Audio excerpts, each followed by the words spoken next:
Welcome to Free Soul Awakening, the podcast that invites you to liberate yourself from conditioning, fear, and self-doubt. And remember that your soul was never meant to be caged, it was meant to be free. Hey guys, my name is Ashley. I am your host of Free Soul Awakening podcast, and I am an evidential medium, and I've been on my healing journey for about 4 years now.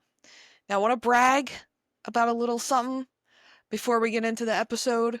So I'm on almost day 100, no, almost day 300 of Duolingo, and I still can't speak Spanish. It's a struggle. It's a struggle. And I thought, oh, day 300, and now I pick up some stuff, but my best friend who's Colombian, I always, whenever we FaceTime, I hear her and her mom talk, and I'm like, oh, I can't pick anything up. Like maybe one or two words. I think I just have to speak it. I'm gonna have to call her every day and just speak it, because Duolingo, whenever, sometimes you have to speak into it and sometimes you have to listen. And yeah, when they talk in the app, it's so slow. And I was like, oh, it's perfect. But then I hear actual Spanish speaking people talk and it's so fast. I'm like, so yeah, so brag on me for keeping a 300-day streak, but you know, boo on me for not still can't speak Spanish. And I also have to say I took 2 years in high school and a year in college. And here we are. Here we are. Okay. Well, anyway. So today we are actually going to talk a little bit about inner peace and happiness. And I was reading I was reading something from a celebrity. I won't say what celebrity. But she posted a picture with her boyfriend, and the quote was, "This is the happiest I've been in a long time."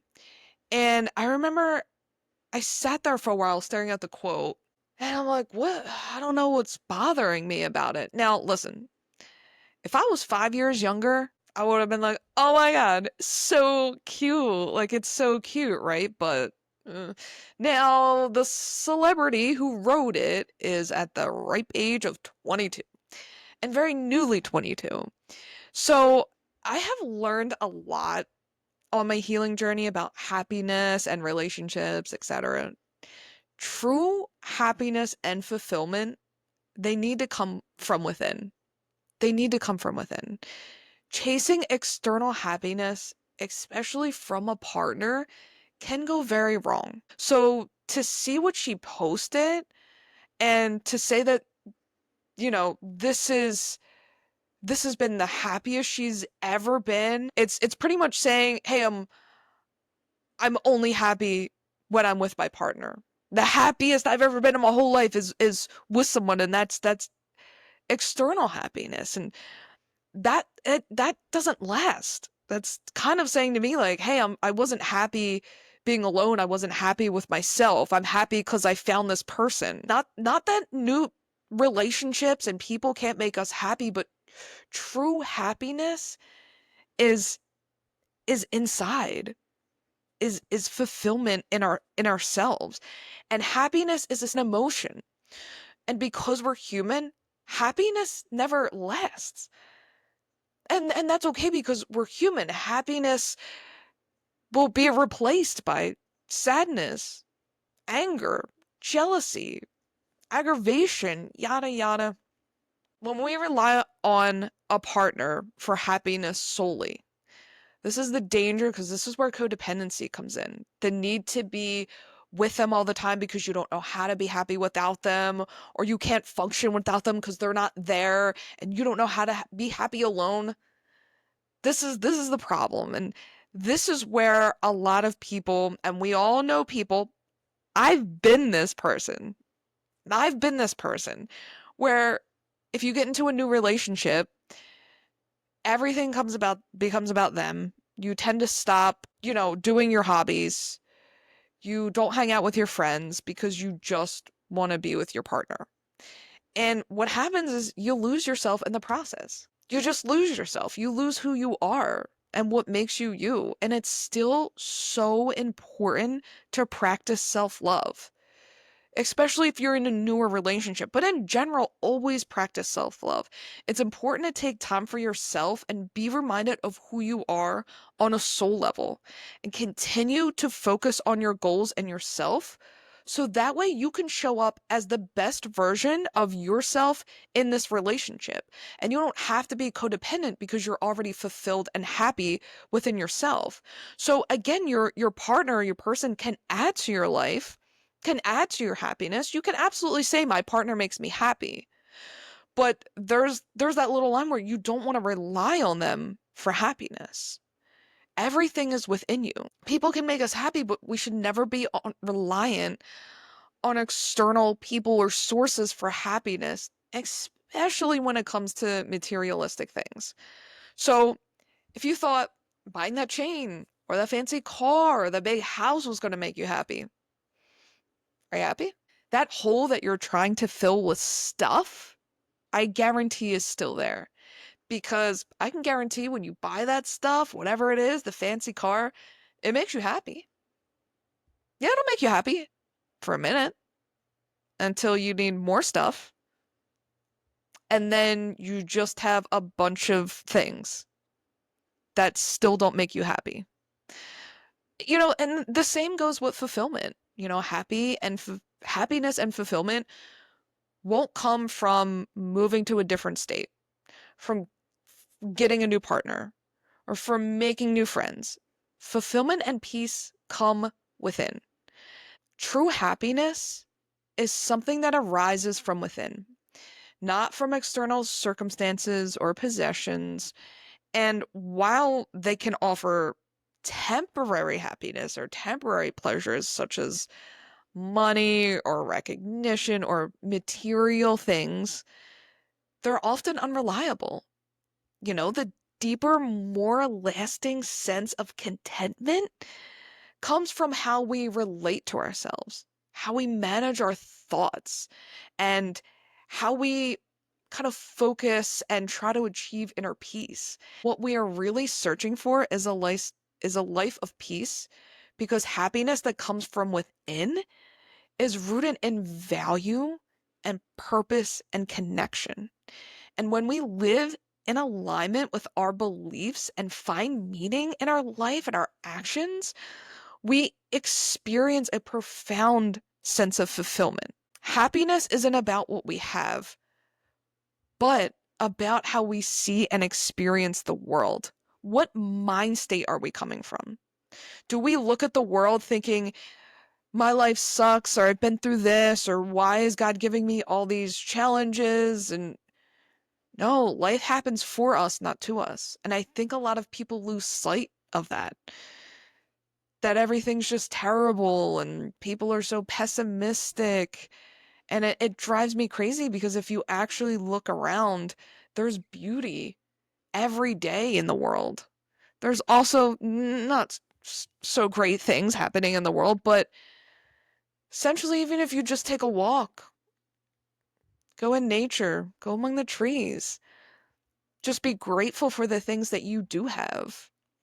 Hey, if you are healthy, if you are wealthy, be grateful for those things. If you have a roof over your head, by shifting our focus inward and nurturing our inner self, we discover that joy is not something to chase. It's something that we can actually create and carry within us. So no matter what's happening around us or who we're with.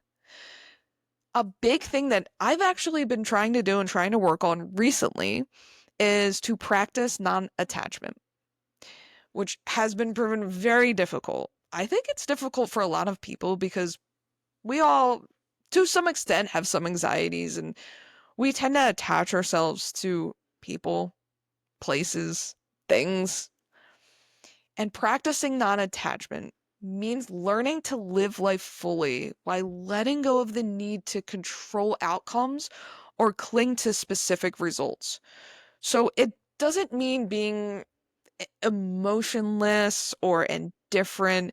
It's just about experiencing things deeply without letting them define your sense of self or dictate your peace of mind.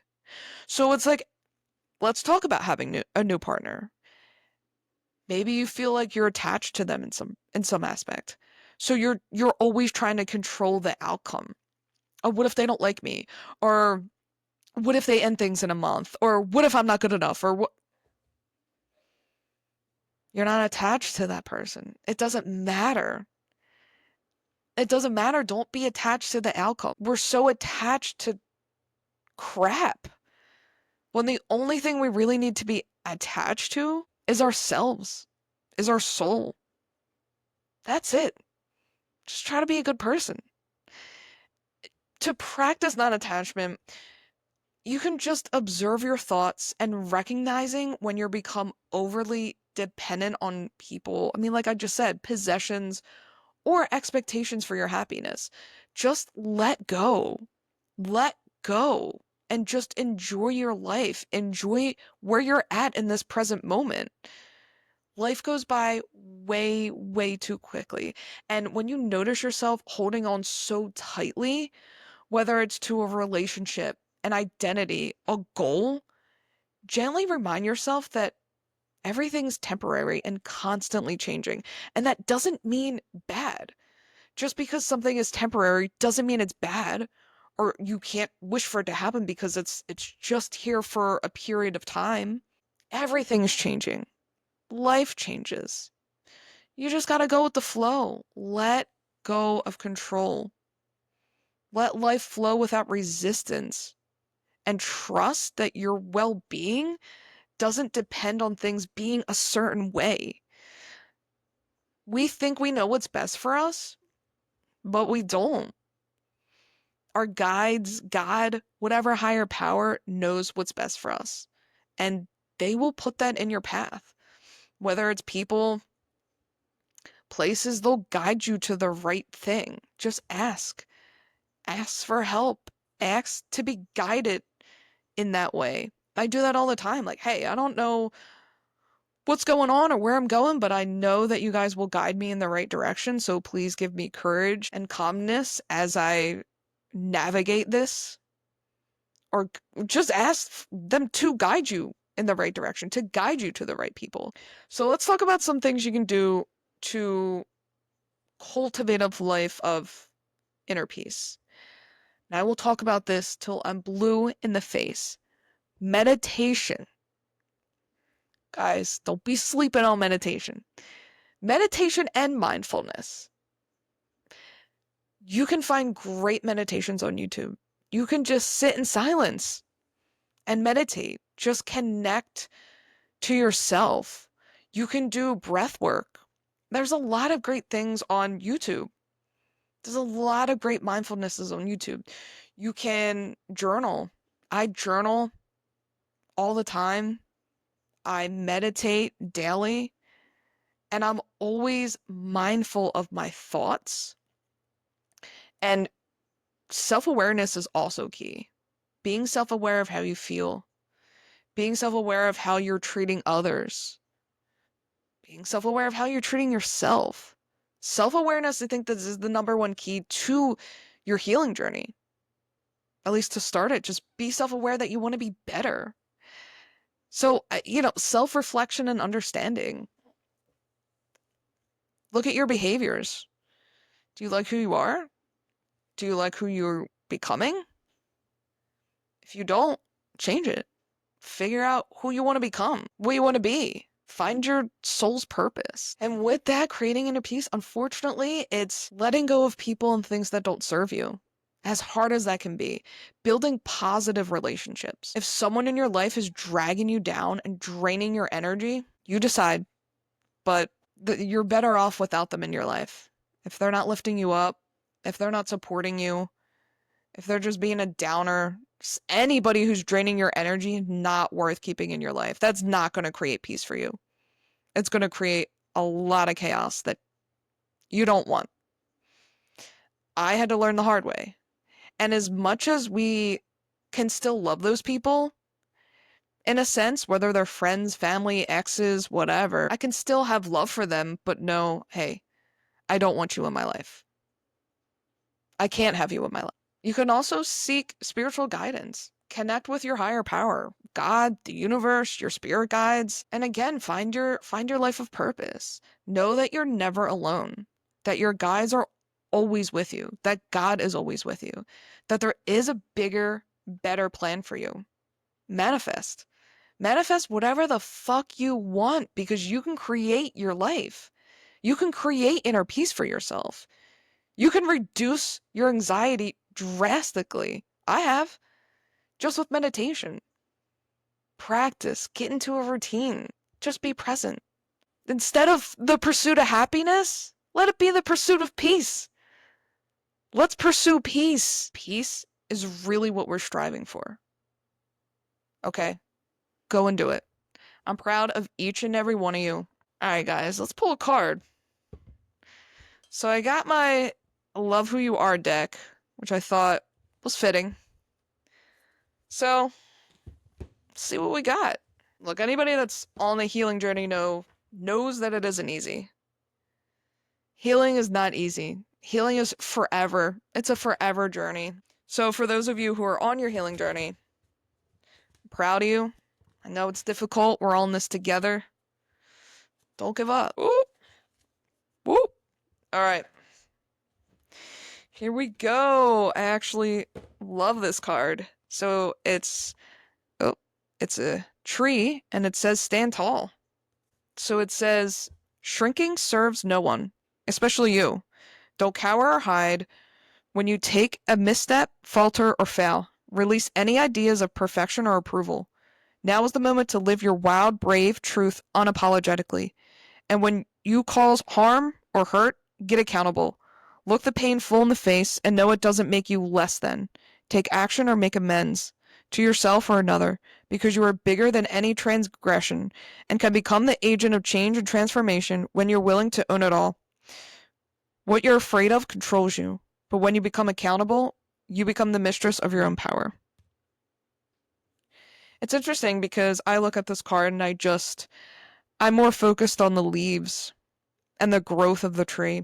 And it kind of reminds me of the seasons where, winter, all the leaves fall off. And then in the springtime, there's renewal, rebirth. It's just all about growth and peace. All right, guys, that's the end of the episode. I hope you guys enjoyed it. You know what? Leave me a comment and let me know how your search for peace is going, how your pursuit of peace, and, what does make you happy. Because there are a lot of things that make me happy, that set my soul on fire. So let me know. Let me know in the comments. Let me know what brings you peace, and I'll see you in 2 weeks. Bye.